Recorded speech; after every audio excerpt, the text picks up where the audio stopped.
어제 첫눈이 왔습니다. 마음이 설레셨죠?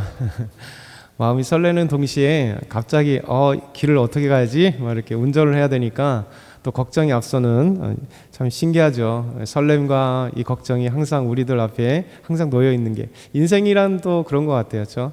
인생에 그 설렘이 있잖아요. 또 내일은 어떤 기대감이 있으면서 동시에 내일에 대한 두려움이 있죠. 어떻게 살아야 할까 그런 생각들이 있는 것 같습니다. 항상 하나님의 비전을 받은 사람들이요, 그러니까 도전을 하게 되고 꿈이 생겨요. 그러니까 어려움이 없어서가 아니라 하나님의 꿈을 갖고 비전을 갖고 있는 사람은 이제 하나님이 나와 함께 하시고 함께 은혜를 주실 거라 믿기 때문에 삶의 어려운 부분들을 좀 더 도전을 합니다. 그래서 더 달려나가고 기도하고 또 헤쳐나가고 그렇게 나아가는 거죠. 지금까지 이제 어제 말씀 17장에도 그렇고 오늘 18장에도 그렇고 여호수아는 비전을 가진 사람입니다. 분명히 여호수아가 우리의 현신으로 본다면 사실 쉽지 않은 분입니다. 왜냐하면 말씀드린 것처럼 여호수아의 지금 나이가 정확하게 나오진 않지만 110세에 죽었고 그리고 적어도 80세 이상의 나이에 여호수아가 모세를 다음 대신하여서 지도자가 되고 적어도 80세 이상 된 나이에 가나안 정복에 앞장섰으니 80대에서 90대까지 적어도 가나안 땅을 정복한 그런 정복의 리더로 있었거든요. 그러니까 쉽지 않은 나이였습니다. 노령의 나이에 오히려 이스라엘을 이끌고 강력한 그 싸움 앞에 항상 앞장서서 하나님이 주시는 기적과 능력을 힘입고 가나안 땅을 정복해 나간 거죠. 이것이 비전 있는 사람들의 특징입니다. 그러니까 나이와 상관없이 비전을 위해 달려가는, 그래서 하나님의 그 꿈을 이루기 위해서 때로는 여러 가지 어려움이 있을지라도 그 어려움에 두려워하지 않고 때로는 두려워한다 할지라도 하나님이 여호수아에게 계속 두려워하지 말라, 담대하라, 계속해서 용기 주시고 힘 주시는 것처럼 기도하는 사람은 이렇게 용기를 잃어버릴만 할 때도 하나님이 다시 두려워하지 마, 담대해, 내가 함께 하잖아 하고 하나님이 용기 주시고 또 힘 주시는 것이죠. 오늘도 말씀 보면 여호수아의 도전이 나옵니다. 그렇죠? 이스라엘 백성들은 이렇게 흰눈의 그 설렘을 보는 게 아니라 흰눈의 이렇게 어려움들을 보는 거죠. 오늘 어떻게 운전하지? 이런 길 미끄러지면 어떻게 하지? 사고 나면 어떻게 하지? 이스라엘 백성들은 계속 지금 땅을 정복했잖아요. 그러면 설렘이잖아요. 기쁨이잖아요. 우리에게 주시는 이 기업이 드디어 우리의 땅이 되는구나. 하나님의 약속이 드디어 아브라함 우리 조상에게 주신 이 약속이 드디어 현실로 나타나는구나. 그리고 정복되는 과정 속에서 이만큼 지금 정복되는구나. 앞으로 땅이 이만 남았지만 하나님이 우리와 함께 하시면 이 가나안 족속들을 다 몰아낼 수 있다. 정복할 수 있다. 이런 꿈과 비전과 설렘이 그들에게 있어야 되는 거죠. 근데 좀 놀랍게도 분명히 정복되고 이기고 승리했는데 므낫세 지파는 우리 땅이 없어요. 우리는 이렇게 하나님의 복을 받아서 큰 민족이 되었는데 우리 땅은 너무 적어요. 저 산지나 이 돌짝이나 이런 곳에 아직도 가나안 족속들이 살고 있어요. 그래서 그들은 철병거가 있기 때문에 우리가 정복할 수 없어요. 이렇게 불평의 소리가 있더라는 거죠. 근데 여호수아는 뭐라고 얘기했습니까? 가서 정복하라는 거예요. 가서 스스로 개척하라는 거예요. 이게 비전 있는 사람과 그렇지 못한 사람의 특징이에요. 그러니까 항상 하나님을 향하여 꿈꾸는 사람들은 이 어려움을 돌파해 나갈 수 있는 힘이 생겨요. 그리고 비전이 생기고 더 넘어서 하나님이 하실 일들을 기대하는 거예요. 그렇지 못한 사람은 하나님이 막 기적과 은혜를 주실 때는 다 할 수 있을 것 같지만 바로 그냥 문제가 나타나면 철푸덕 주저앉아서 또 그 문제 때문에 한탄하고 슬퍼하고 이것도 어떻게 할까 막 고민하는 거죠. 오늘 말씀도 여호수아의 비전, 여호수아의 그 능력, 여호수아의 그 믿음에 대해서 오늘도 또 등장하죠. 그 믿음 전에 이스라엘 백성들이 실로에서 오늘 말씀 보면 실로에 회막을 세우게 됩니다. 우리 1절 한번 같이 볼까요? 1절 같이 읽겠습니다. 이스라엘 자손의 온 회중이 실로에 모여서 거기에 회막을 세웠으며 그 땅은 그들 앞에서 돌아와 정복되었더라. 그렇죠? 이스라엘 백성들이 실로에 와 있습니다. 그렇죠? 산지의 실로에 딱 모여서 이 실로에 모여서 함께 회막을 세웠어요. 그리고 이제 정복 전쟁 갔다가 돌아오는 길에 거기로 완전 정복하고 나서 이제 그곳에서 하나님께 예배를 드리는 성막, 회막이 그곳에 드디어 있게 되는 거죠. 사실 하나님이 신명기 말씀에 신명기 26장과 또 30장 말씀에 보면 하나님께서 내 이름을 위하여 택한 곳에 회막을 세우라고 말씀하셨어요. 근데 그 말씀하신 그 땅은 실로가 아닙니다. 사실은 모리아산인 거죠. 하나님께서 아브라함에게 내가 내 아들 사랑하는 독자를 번제로 드리라고는, 그리고 가르쳐 주신 그 땅이 모리아산이거든요. 이 모리아산이 사실은 하나님께서 택하신 산이고 나중에 성전이 세워지는 땅입니다. 솔로몬이 그곳에 성전을 세우는, 다윗이 준비하고. 근데 우선은 당장 이제 실로에 회막을 세웠습니다.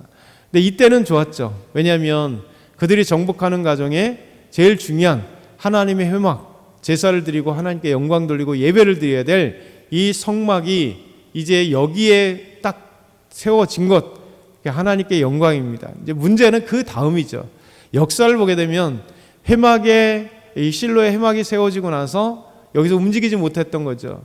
가나안 땅을 정복했어도 더 이상 움직이지 못하고, 여호수아가 정복 전쟁이 끝나고 땅을 분배하고 나서 그 뒤에 바로 여호수아는 죽고, 그리고 이제 사사 시대가 지나가는데 사사 시대에 350년이 지나가도 회막이 실로에 그대로 있었습니다. 사울 왕이 있어도 회막이 실로에 그대로 있었습니다.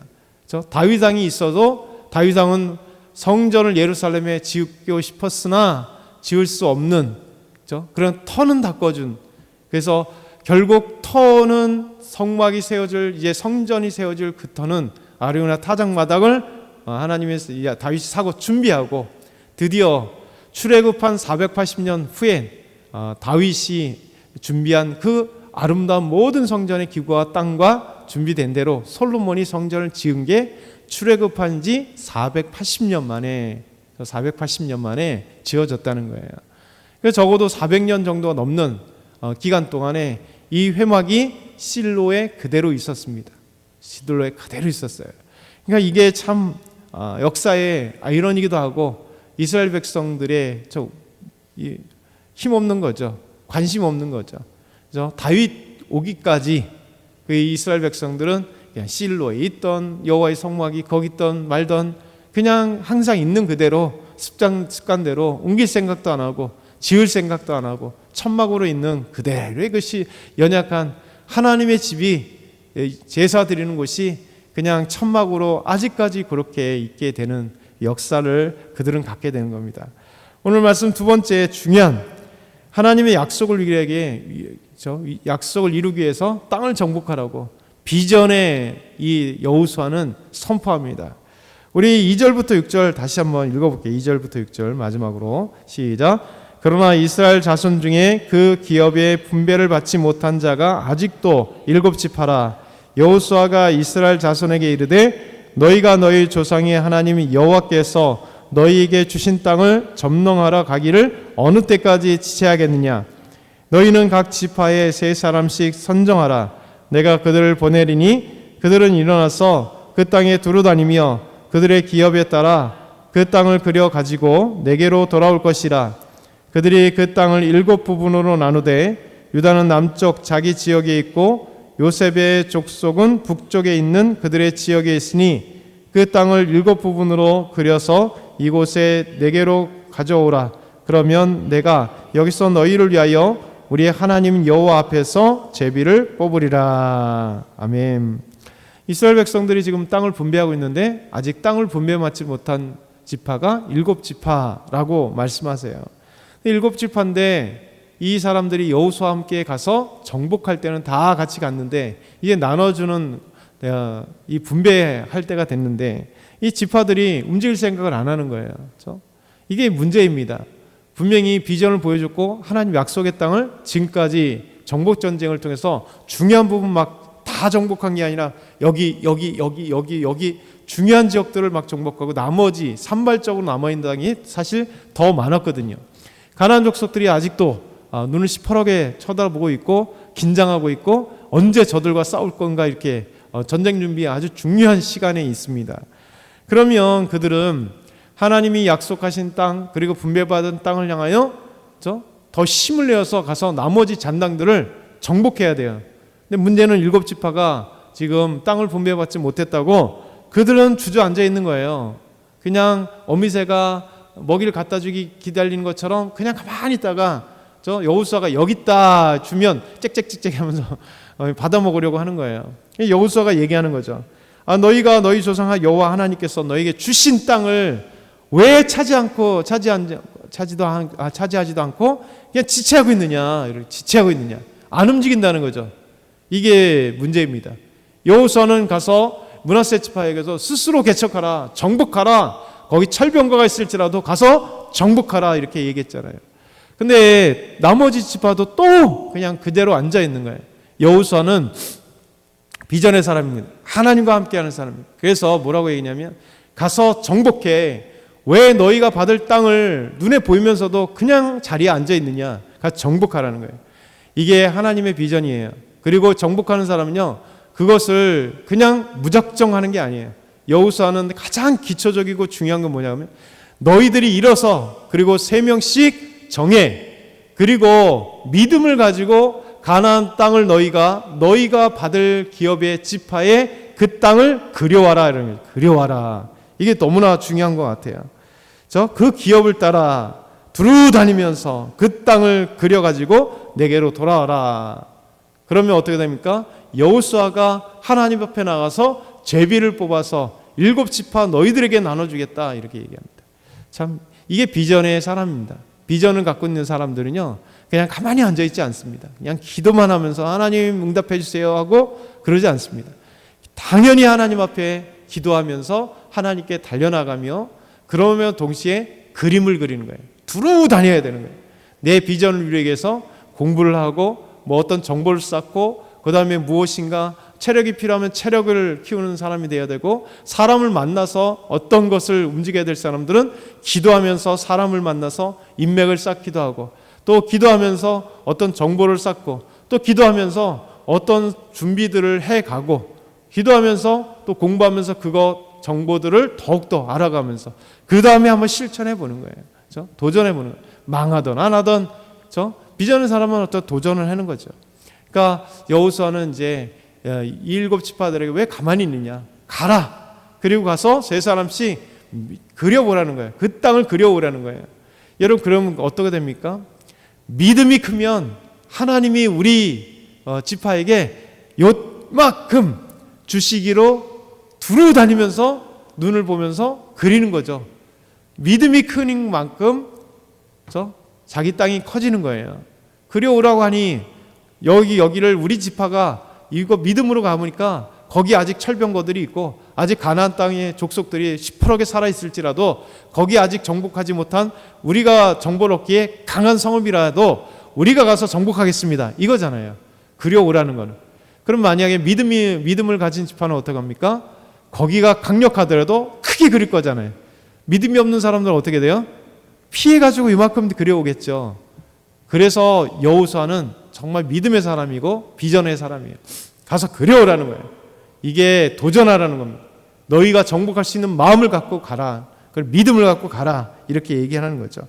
그래서 이제 가나안 족속들 므낫세 지파에게 얘기했던 것처럼 스스로 개척하라는 것처럼 그가 아무리 철병거가 있을지라도 너희들이 믿음으로 그리면 하나님이 그 땅을 너에게 주실 거야. 그러면 주신 대로 이제 정복된 게 아니니까 가서 정복하라는 거예요. 이게 믿음의 사람들의 특징입니다. 저와 여러분, 오늘도 우리에게 하나님의 약속들이 분명히 많습니다. 우리 인생을 우리가 불투명한 내일을 우리는 살고 있어요. 안개와 같이 깜깜한, 아무것도 모릅니다. 오늘 한 날도 모르잖아요. 근데 담대한 이유는 뭐냐면 하나님이 우리에게 복을 주실 것을 약속했고, 하나님이 우리에게 비전을 주실 걸 약속했고, 하나님께서 우리 삶에 더 나은 것들을 분명히 주실 거라고 우리에게 믿음으로 약속했기 때문에 우리는 믿고 나가는 거예요. 그러면 하나님이 여러분의 사업에 형통하게 하실 것이고, 가게에 형통하게 하실 거고, 우리 자녀들을 잘 풀려가게 하실 것이고, 때로는 어려움도 있을 것입니다. 그러나 분명한 것은 더 귀하게 하나님이 응답하시고 복 주시고 인도하실 거를 믿습니다.